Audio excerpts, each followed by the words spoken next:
मैं भरे मन से इस सदन को भी छोड़ने पर विचार कर रहा हूं। बीजेपी के सांसद रमेश बिधूड़ी ने नरेंद्र मोदी को फंसा दिया है। जेपी नड्डा को समझ में नहीं आ रहा है अब क्या किया जाए और लोकसभा स्पीकर ओम बिरला की तो नींद ही उड़ गई है। नमस्कार, मेरा नाम है नवीन कुमार नंदन और आप देख रहे हैं नेशनल दस्तक। दानिश अली बहुजन समाज पार्टी से सांसद हैं। सदन में जब किसी बात को लेकर के चर्चा हो रही थी, इसी बीच भारतीय जनता पार्टी के नेता और सांसद रमेश बिधूड़ी खुले तौर पे खुलेआम बहुजन समाज पार्टी के सांसद को गाली देते हैं, उन्हें अपशब्द कहते हैं और इसके साथ ही साथ ऐसे शब्दों का प्रयोग करते हैं जिनका मैं तो जिक्र ही नहीं कर सकता। और इसके बाद एक प्रेस कॉन्फ्रेंस की जाती है दानिश अली के द्वारा और दानिश अली कहते हैं अगर मुझे इंसाफ और न्याय नहीं मिलता तो मैं अपने सांसदी पद से इस्तीफा दे दूंगा। एक बार सुनिए दानिश अली को। मैं भरे मन से इस सदन को भी छोड़ने पर विचार कर रहा हूं। सुन लिया अपने दानिश अली को, साफ तौर पर इस्तीफे की बात कर रहे हैं। आप सोचिए कि भारतीय जनता पार्टी के नेता और सांसद लगातार मनबड़ क्यों होते जा रहे हैं। जानते हैं क्यों? इसीलिए क्योंकि जब ये लोग कुछ बोलते हैं, उलूल जुलूल बातें बोलते हैं या किसी धर्म को बदनाम करने की कोशिश करते हैं, इनके ऊपर कोई कार्रवाई नहीं की जाती। बाकायदा इनका प्रमोशन पार्टी में कर दिया जाता है। किसी को मंत्री पद का दर्जा दिया जाता है, किसी को सांसद बना दिया जाता है, किसी को विधायक बनाया जाता है, किसी को और अन्य किसी पोस्टों से नवाजा जाता है। मैं आपको कुछ नाम बता देता हूं। प्रवेश वर्मा, कपिल मिश्रा, साक्षी महाराज, साध्वी प्रज्ञा ठाकुर भोपाल वाली, रमेश बिधूड़ी, तमाम ऐसे लोग हैं। बहुत लंबी चौड़ी फहरिस्त है। लेकिन जैसे ही पता चला कि एक पूरे मुसलमान कौम को बीजेपी के सांसद रमेश बिधूड़ी ने गाली दी है, इसके बाद हमारे देश के करोड़ों मुसलमान गुस्से से आग बबूला हो गए। वे लोग एकजुट होने लगे और साफ तौर पर कहने लगे बिधूड़ी के खिलाफ कार्रवाई की जाए। शाम होते होते कांग्रेस पार्टी के सांसद राहुल गांधी भी दानिश अली से मुलाकात करने के लिए पहुंच गए।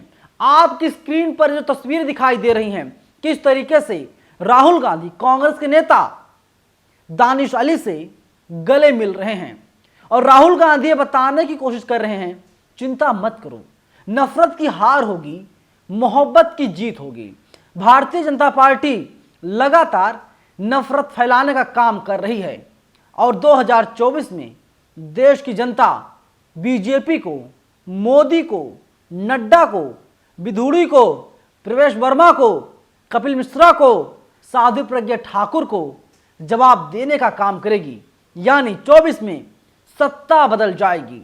लेकिन आप सोचिए कि बिधूड़ी के अंदर जहर कितना है। मैं जहर शब्द का प्रयोग इसलिए कर रहा हूं क्योंकि जो व्यक्ति लोकतंत्र के मंदिर में इस तरीके से मुसलमानों के खिलाफ बोल सकता है, उस सड़क पर क्या बोलता होगा आप कल्पना तक नहीं कर सकते। और वैसे भी बिधूड़ी का विवादों से बड़ा पुराना नाता रहा है। मैंने बिधूड़ी को कई सालों तक कवर किया। लोधी रोड में उनका सरकारी बंगला है और तुगलकाबाद में रहते हैं, उनका घर है निजी। मैंने सब जगह उनसे बातचीत की, उनको कवर किया है, उनको करीब से जानने समझने की कोशिश की है। चाहे भाटी माइंस हो, चाहे छतरपुर हो, जब वहाँ पर प्रोग्राम करते थे तो केजरीवाल को ना जाने क्या क्या बोलते थे। एक स्लोगन था केजरीवाल का, लगे रहो केजरीवाल। तो रमेश बिधूड़ी उस पर रिएक्ट करते थे, ना जाने क्या क्या बोल जाते थे, पता ही नहीं चलता था और मुझे लगता था ये विवादित बयान है।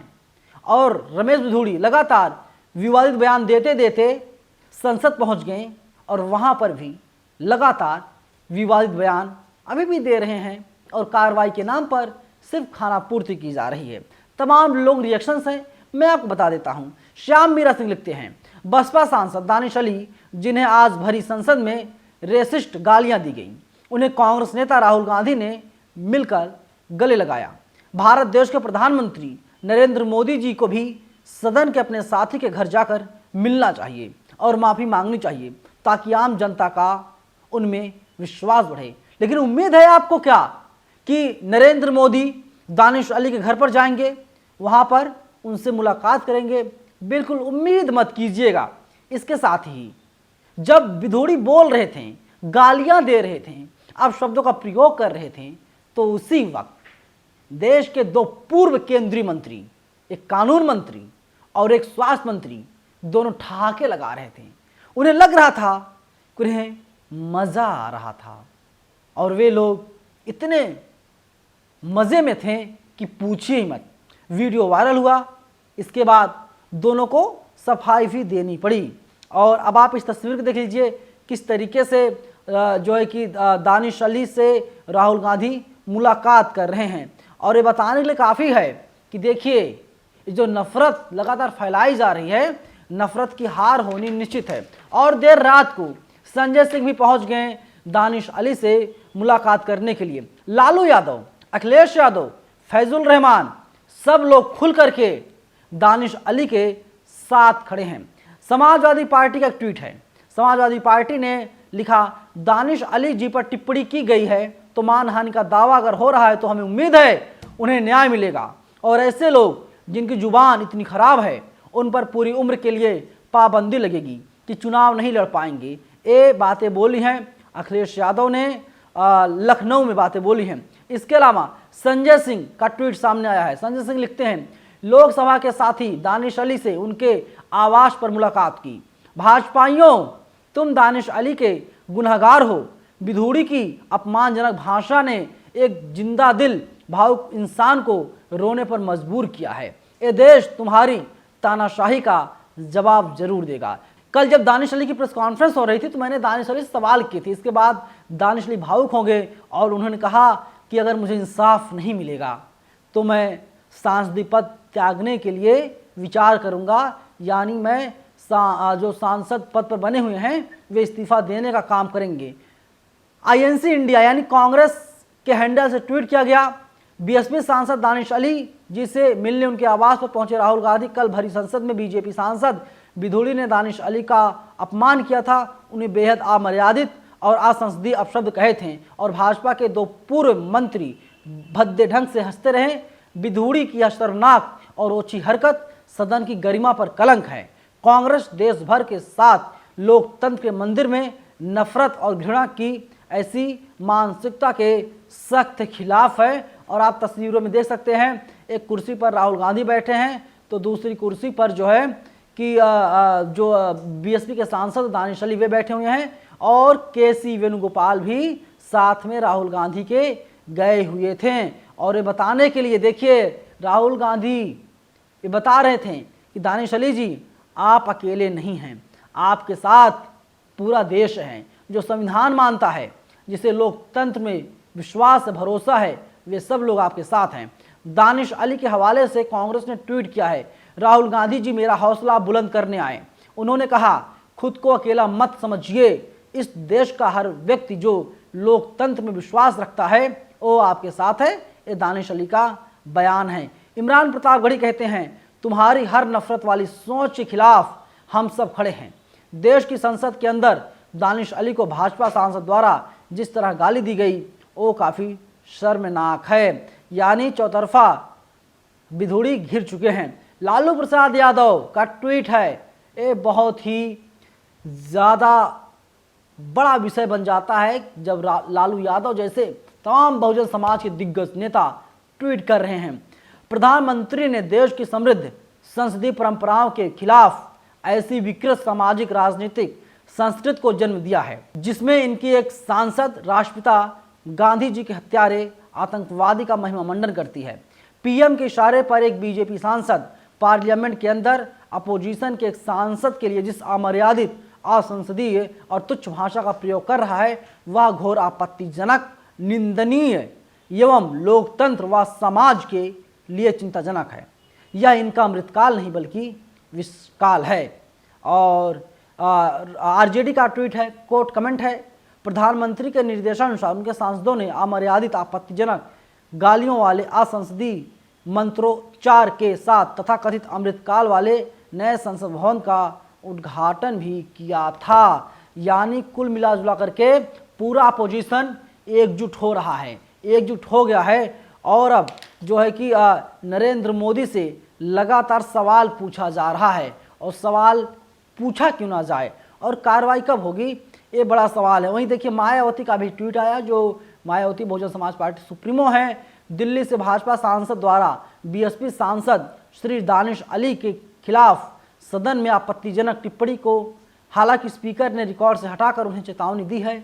वह वरिष्ठ मंत्री ने सदन में माफी मांगी, किंतु पार्टी द्वारा उनके खिलाफ अभी तक समुचित कार्रवाई नहीं करना दुखद और दुर्भाग्यपूर्ण है। यानी कितना दुखद है, और भारतीय जनता पार्टी कार्रवाई के नाम पर सिर्फ थाना पूर्ति करने की बात कर रही है और चेतावनी दी है। ओम बिरला कहते हैं मैंने चेतावनी दे दी है कि आगे से वे ऐसी भाषाओं का प्रयोग नहीं करेंगे। लेकिन देखना यही होगा कि क्या विधूड़ी के ऊपर कोई कार्रवाई की जाएगी या विधूड़ी को अब मंत्रिमंडल में, केंद्रीय मंत्रिमंडल में शामिल किया जाएगा।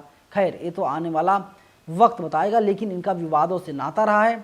और दैनिक भास्कर में इस पर एक रिपोर्ट छपी है। जनसत्ता ने एक आर्टिकल लिखा है और जनसत्ता ने बताया है कि विधूड़ी का विवादों से नाता बड़ा पुराना है। मौजूदा विवाद विधूड़ी का पहला विवाद नहीं है।